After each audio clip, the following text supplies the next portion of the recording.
getting hands a little bit for moving the ball. It's very difficult to break down a 5 at the back with 4 midfielders. Like that's simple, but it's very tough to also do that for 100 minutes. So that's why you see we score a lot of late goals, and that's not coincidence. It's because we do it.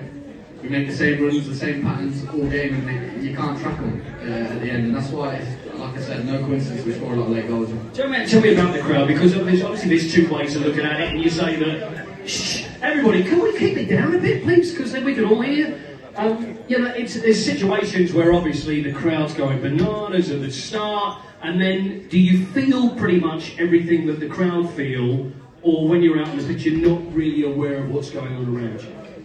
No, you can hear the crowd, like today in the first half at times you can hear the grumbles and when we're keeping the ball and it doesn't really seem like we're going anywhere. We can hear that, of course, because it's loud, but we understand. We want to be 3-0 up at half time as well, believe me, but it doesn't always work like that. And like I said, 5 at the back today with 4 midfielders, it can be tough to break down, and you're not going to create a chance every attack, you know, like we sometimes do. So just a bit of patience and a bit of belief in the manager's system and how we play, and it worked out alright for us. I think it's there. I mean, I think the Spurs fans, I think everybody does believe in what's going on. What about you though? How have you enjoyed your time since you've been here? Because if ever a player fits in with how we've always been brought up with football, it's been you. Yeah, no, I absolutely love it here, to be honest. Like, I feel like the club was made for me, you know.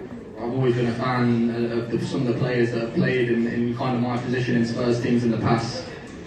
And when I was looking at my options in the summer, I just saw that there might have been a little gap for me to come slot into this side at this club. So no, I've absolutely loved it. Everyone's taken to me brilliantly, so thank you for that. And hopefully we can bring success, yeah. It must have been frustrating though that time that you were out, because everything seemed to be fitting together, and then there was the Chelsea game, which, you know, I've never known an atmosphere like it, even after a result as it was. But of course that injury, and then there was that time out, which is incredibly frustrating for a footballer. Yeah, very. I felt like in the first 11 games, I think it was 11 games of the season, I felt the best I've probably ever felt, you know, at the top of my game. I was fitted into the side. Sometimes it takes new players like a long time to adapt to the new teammates, new manager, but it just kind of clicked and worked, and I felt so good. My life was good, I felt so happy.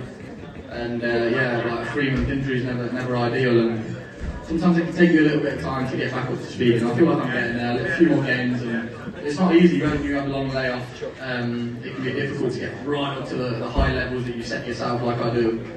I feel like I'm getting there, and a good win today. Tell me what you're like on the pitch, because you know you're one of these people with a footballer with a great personality, and you know how all the fans feel about you. What about other players? Do you have it where opposing players either will target you, or do you get a lot of lip from other players from the other side whenever you're playing? What's it like? Yeah, well, there's a guy at Brentford called Neil Malpay who tried it. I wasn't kind of in that direction, but... Nah, I'm only joking, but yeah, of course you get that. You get that today, like Lerma in midfield was kind of giving me a little bit today, and I take it as a compliment. He's trying to stop me.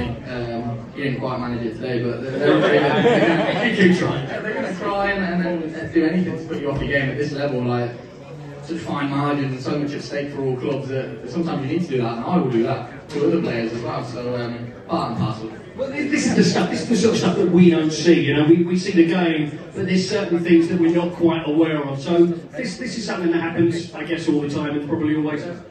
Yeah, 100%. You've seen Romero, he does it to every striker. I thought it was just like chatting, how's your mum, everything alright? I don't believe you. No, that happens all over the pitch, in all leagues, even in the Premier League. So yeah, it's about having a bit of personality and dealing with that. So what, I always ask this question, everybody that's been up, what do you do now for the rest of the day? I mean, is it just straight home? Do you have to warm down? Does it take a time to come down after a game like that? What happens with you? What do you do? Every game I have all my family come, so we'll go back to my house. I'll go to my box and see some of the guests I had, and then I'll go home, me and all my family who come from the Midlands. And we go and chill at mine. We've got a day off tomorrow, so I'll chill, put the kids to bed and have a beer probably.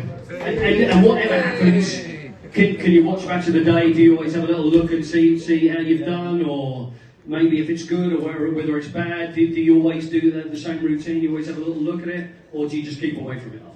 Yeah, it depends what I'm doing. If Match of the Day's on, I love watching the footy anyway, so I'll watch it. I won't. If we're on, watch the last 5 minutes. It'll be great. That'll be be near the top tonight. No, I love footy. I'll watch match of the day and stuff and chill, play ball, have a beer, like I said, unwind and then have a recovery day and chill with the kids tomorrow. No, listen, we really appreciate you coming to see us. Thank you so much. We've got a couple of pictures if that's all right. Right, a few pictures. Right, Owen, where's Owen back to friends? Owen, where are you? Come on then, boys. The boys. Come on.